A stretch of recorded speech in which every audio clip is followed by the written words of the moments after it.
జకర్యా 3వ అధ్యాయము. మరియు యెహోవా దూత ఎదుట ప్రధాన యాజకుడైన యెహోషువ నిలువబడుటయు, సాతాను ఫిర్యాది అయి అతని కుడిపార్శ్వమున నిలువబడుటయు అతడు నాకు కనుపర్చెను.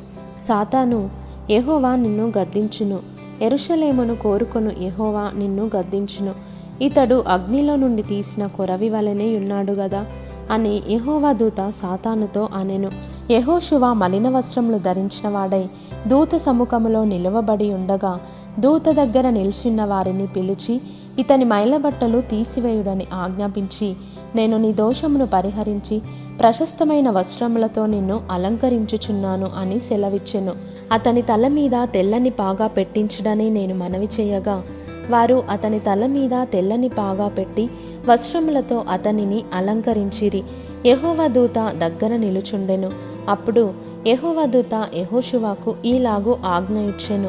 సైన్యములకు అధిపత్యగు యెహోవా సెలవిచ్చినదేమనగా, నా మార్గములలో నడుచుచు నేను నీకప్పగించిన దానిని భద్రముగా గైకొనిన ఎడల నీవు నా మందిరము మీద అధికారివై నా ఆవరణములను కాపాడువాడవగుదువు.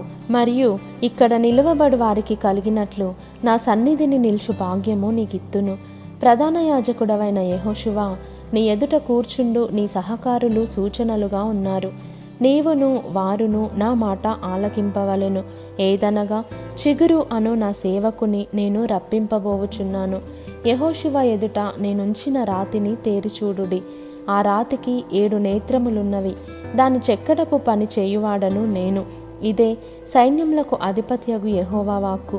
మరియు ఒక దినములోగానే నేను ఈ దేశము యొక్క దోషమును పరిహరింతును.